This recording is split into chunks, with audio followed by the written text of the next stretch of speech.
Wahyu 6 ayat 1-2. Maka aku melihat anak domba itu membuka yang pertama dari ketujuh meterai itu, dan aku mendengar yang pertama dari keempat makhluk itu berkata dengan suara bagaikan bunyi guruh, "Mari." Dan aku melihat, sesungguhnya, ada seekor kuda putih dan orang yang menungganginya memegang sebuah panah dan kepadanya dikaruniakan sebuah mahkota.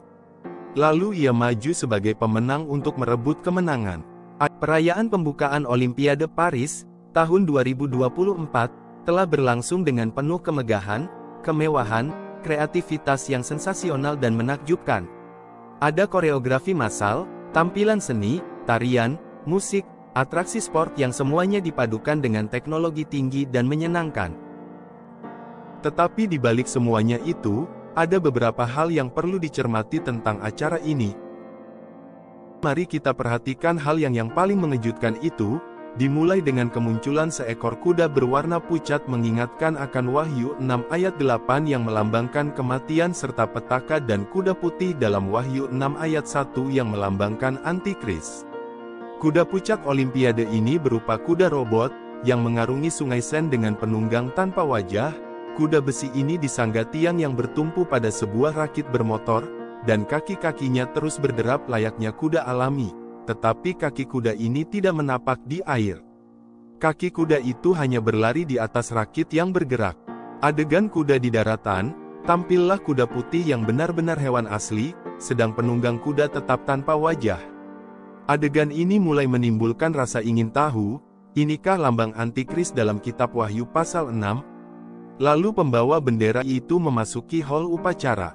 Nampak tiang bendera Olimpiade, dan di belakangnya sederet choir siap menyanyikan anthem Olimpik. Tetapi pemandangan di dinding gedung hall itu tidak lazim, karena di samping logo Olimpiade berupa 5 lingkaran, di situ ada lambang kepala lembu emas. Ini mengingatkan kita akan peristiwa perselingkuhan rohani bangsa Israel yang menyembah lembu emas tuangan buatan Harun. Apa yang ingin mereka sajikan kepada dunia? Apakah kuda putih, anak lembu emas, parodi perjamuan terakhir Tuhan Yesus, minion bermata satu, lagu Imagine, para drag queen, kehadiran kaum LGBT dengan segala cumbu rayu roman sesame gay, dan potongan kepala Marie Antoinette yang berbicara dalam Olimpiade 2024 hanyalah suatu kebetulan? Pasti tidak. Semuanya ada dalam satu rangkaian. Singkatnya, ada agenda suatu kekuatan roh di belakang semua itu. Dalam bahasan kali ini, sorotan terbanyak memang pada topik kuda putih dan penunggangnya, sedangkan topik kepala lembu emas, dan parodi perjamuan terakhir Tuhan Yesus secara detailnya sudah dibahas pada video yang lain. Di akhir video ini kami sajikan kesimpulan dari ketiga skenario tersebut. Apa yang tersembunyi di balik acara ini? Apakah kuda putih dan penunggangnya melambangkan Antikristus dan apakah mereka memperingatkan kita tentang kemunculannya? Apakah ini pertanda sesuatu peristiwa yang lebih besar akan datang? Sekali lagi, jelas bahwa ini bukan suatu kebetulan tetapi ada hal-hal tersembunyi yang akan kami ungkapkan dalam terang Alkitab sehingga Anda tahu apa yang akan datang dan memiliki hikmat rohani. Kuda putih yang ditunggangi oleh seorang penunggang berpakaian hitam tanpa wajah menyimpang dari penggambaran yang umum dan mengisyaratkan sesuatu yang lain sedang dimainkan. Sekarang kuda putih telah menjadi simbol yang kuat sepanjang sejarah dan dalam berbagai budaya dalam mitologi Yunani misalnya kuda putih dikaitkan dengan para dewa dan dianggap sebagai makhluk suci pada zaman kuno. Kuda putih disediakan untuk pemimpin pasukan dan pemimpin akan menungganginya ketika mereka kembali ke rumah setelah kemenangan. Ini dilakukan sebagai bagian dari pawai kemenangan tetapi jika mereka tidak menang dia tidak akan menunggangi kuda putih. Pada abad pertengahan kuda putih digunakan untuk mewakili kebangsawanan, kemurnian dan kepahlawanan para ksatria namun makna kuda putih dalam Alkitab memiliki konotasi yang berbeda.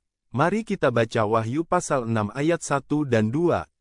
Maka aku melihat anak domba itu membuka yang pertama dari ketujuh meterai itu, dan aku mendengar yang pertama dari keempat makhluk itu berkata dengan suara bagaikan bunyi guruh, "Mari." Dan aku melihat, sesungguhnya, ada seekor kuda putih dan orang yang menungganginya memegang sebuah panah dan kepadanya dikaruniakan sebuah mahkota. Lalu ia maju sebagai pemenang untuk merebut kemenangan. Di Wahyu 6 ini, Yohanes diundang untuk menyaksikan nubuatan ilahi. Ketika meterai dibuka oleh Kristus menandai awal dari serangkaian peristiwa penting, Yohanes melihat seekor kuda putih muncul di tempat kejadian seperti yang telah kami sebutkan di atas. Pada zaman dahulu kuda putih sering ditunggangi oleh tokoh-tokoh pejabat yang berkuasa dan pemimpin militer dalam kondisi perang dan merayakan kemenangan. Hewan-hewan ini tidak hanya simbol kemurnian dan kemuliaan tetapi juga mewakili kekuatan dan kekuasaan dan kecepatan. Berikut adalah beberapa contoh historis dan kontekstual di Roma kuno. Kuda putih adalah simbol kebesaran kekuasaan dan kemenangan dan digunakan oleh para jenderal dan kaisar pada berbagai kesempatan dan selama parade kemenangan yang dikenal sebagai parade kemenangan. Para jenderal yang menang menunggangi kuda putih. Demikian pula Kaisar Romawi menggunakan kuda putih dalam berbagai upacara dan acara militer menekankan otoritas dan kemenangan. Praktik ini tidak hanya mencerminkan status tinggi dari kuda-kuda ini, tetapi juga mengumumkan citra mereka sebagai penguasa tak terkalahkan dan prestise di hadapan rakyat. Sekarang mengacu pada kuda putih dan penunggangnya dari Wahyu pasal ke-6 banyak penafsiran telah diberikan. Beberapa peneliti menyimpulkan bahwa penunggangnya adalah Yesus, tetapi dalam konteks bagian tersebut Yesus sedang membuka meterai di surga dan kuda putih ada di bumi. Jadi itu tidak mungkin karakter yang sama dengan peristiwa di Wahyu pasal 19 di mana kita melihat Kristus berkuda dalam pertempuran dan menang. Kesimpulan, tampilnya ikon-ikon Alkitab dalam pembukaan Olimpiade 2024, seperti kuda putih dan penunggangnya, kepala lembu emas, dan parodi perjamuan terakhir memang merupakan suatu rangkaian agenda di tahun 2024 ini. Pembukaan Olimpiade 2024 juga menghadirkan penyanyi kawakan Celine Dion, penyanyi bersuara emas yang baru saja sembuh dari penyakit ini melantunkan lagu Imagine, karya John Lennon, maskot The Beatles. John Lennon pernah dengan pongah berkata bahwa, "Kami lebih terkenal daripada Yesus." John Lennon meninggal tanggal 8 Desember tahun 1980. Ketika seorang pemujanya yang bernama Mark David Chapman menembaknya sebanyak 5 kali. Generasi terkini hanya sedikit yang tahu tentang grup The Beatles. Lennon juga pernah berkata pada jurnalis Maureen Cliff, "Saya tidak tahu mana yang akan hilang duluan, rock and roll atau Kristen." Lirik lagu Imagine bila diterjemahkan ke bahasa Indonesia berbunyi, "Bayangkan tidak ada surga, mudah kalau kamu coba, tidak ada neraka di bawah kita. Di atas kita, hanya ada langit. Bayangkan semua orang hidup untuk hari ini. Bayangkan tidak ada negara, tidak sulit untuk dilakukan, tidak ada yang perlu dibunuh atau diperjuangkan, dan tidak ada agama juga. Bayangkan semua orang hidup dalam damai. Kamu mungkin bilang aku seorang pemimpi, tapi aku bukan satu-satunya. Aku harap suatu hari kamu akan bergabung dengan kami, dan dunia akan menjadi satu. Bayangkan tidak ada harta benda. Aku ingin tahu apakah kamu bisa. Tidak perlu keserakahan atau kelaparan. Persaudaraan manusia. Bayangkan semua orang berbagi seluruh dunia. Kamu mungkin bilang aku seorang pemimpi, tapi aku bukan satu-satunya. Aku harap suatu hari kamu akan bergabung dengan kami, dan dunia akan hidup sebagai satu." Maksudnya, dunia akan damai, aman dan nyaman tanpa agama. Harapan John Lennon akan adanya satu dunia damai tanpa agama, tanpa surga, kembali diperdengarkan di pembukaan Olimpiade tahun 2024. Apakah ini suatu ajakan untuk menciptakan satu dunia baru, satu tatanan dunia yang baru, agama baru? Agenda iblis adalah, ketika tatanan dunia baru terbentuk, maka yang menjadi kaisarnya adalah antikris yang dikendalikan iblis. John Lennon memutarbalikkan doktrin. Ia beranggapan bahwa bila tak ada agama, negara dan surga maka umat manusia akan tenang, damai dan bahagia. Paham ini jelas menyesatkan, karena benar agama tidak menyelamatkan. Tapi ajaran Tuhan Yesus bukan agama, melainkan satu perintah untuk hidup dalam kebenaran dan kasih. Bila panitia memilih lagu Imagine ini, bisa jadi harapan mereka adalah menjadikan bumi yang satu tatanan, satu sistem, satu agama. Sebelum ini, suatu acara di televisi, komedian RuPaul yang terkenal dengan acara TV Drag Queen Show Drag queen ini adalah para pria yang dirias sebagai wanita seksi sebagai bintang tamu adalah seorang kandidat di pemilihan presiden Amerika November 24, yang memang mau memakai acara itu untuk kampanye. Di bagian akhir show itu, seorang presenter Cheyenne Jackson, dengan cengengesan mencomot kata amin untuk mengkampanyekan seorang kandidat dalam Pilpres Amerika November tahun 2024 itu. It's Kamala Harris.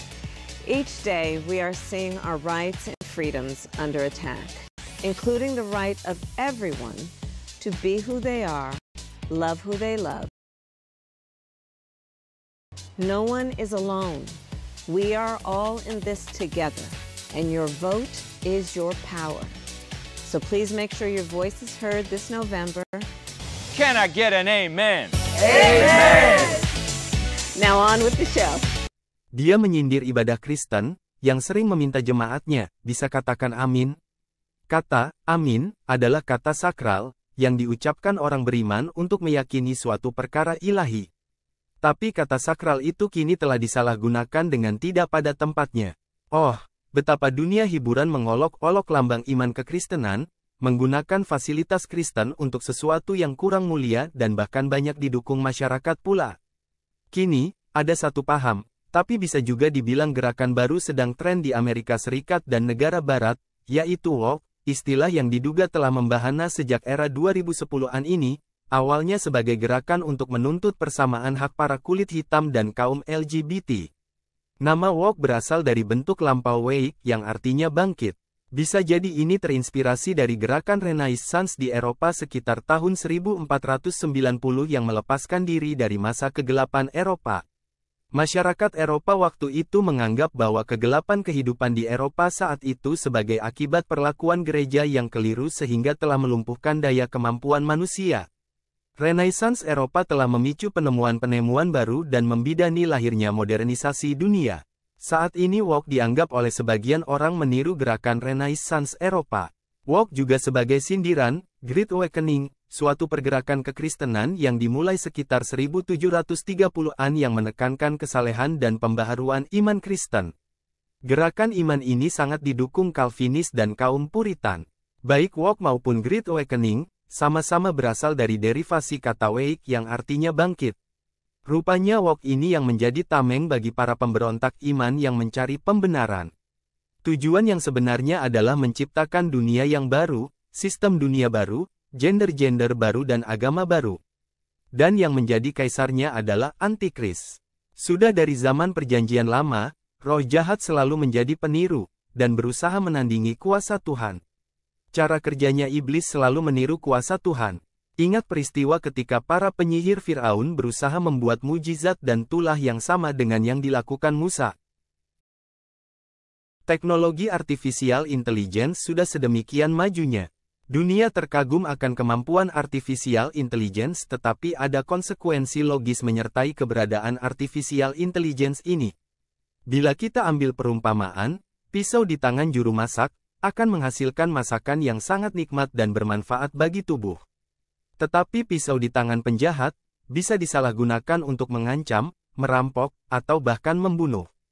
Demikian pula dengan artificial intelligence di tangan orang yang jahat, maka teknologi baru ini bisa digunakan untuk menipu, membobol bank, untuk propaganda jahat, spionase, memfitnah dan aneka kejahatan lainnya. Artificial intelligence sudah mampu mengkloning wajah seseorang, meniru suara orang, mampu membaca data riwayat seseorang. Artificial intelligence dapat mengemudikan mobil tanpa sopir. Program artificial intelligence dapat membuat gambar dan video menakjubkan. Kecanggihan teknologi membuat dunia hiburan semakin menarik, banyak efek sinematografis canggih dihasilkan dengan teknologi ini. Roh jahat dapat memanfaatkan ini untuk mengalihkan perhatian anak Tuhan, menjadi kecanduan gadget dan audiovisual sehingga tidak lagi mempelajari firman Tuhan. Selain itu, banyak sekali pekerjaan manusia yang digantikan oleh teknologi artificial intelligence. Membuat dunia kerja semakin ketat persaingannya. Satu-satunya yang tidak bisa ditiru oleh teknologi canggih adalah kehidupan, manusia tetap suatu saat akan mati. Walaupun saat ini para peneliti sel dan genetik masih berusaha keras agar orang bisa hidup selamanya, misalnya krionik laboratorium yang membekukan sel orang yang sudah mati dengan harapan agar bisa dihidupkan kembali suatu saat nanti. Tetapi usaha mereka pasti akan gagal, karena hanya Tuhan yang memberikan nafas hidup. Musa telah mengatakannya dalam Mazmur 90 ayat 10, bahwa usia manusia terbatas. Robot artificial intelligence memang semakin menyamai gerakan manusia, cerdas dan tidak bisa mati, tetapi robot tidak punya roh ilahi di dalamnya. Sikap kita dalam menggunakan teknologi ini, selayaknya kita mencamkan firman Tuhan dalam 1 Korintus 10 ayat 31. Jadi, entah kamu makan atau minum, atau apa saja yang kamu lakukan, lakukanlah semuanya itu untuk kemuliaan Allah. Lalu, bagaimana bila kelompok antikris dan Illuminati ini memanfaatkan artificial intelligence dan teknologi canggih lainnya untuk menguasai dunia dan menanamkan pengaruhnya?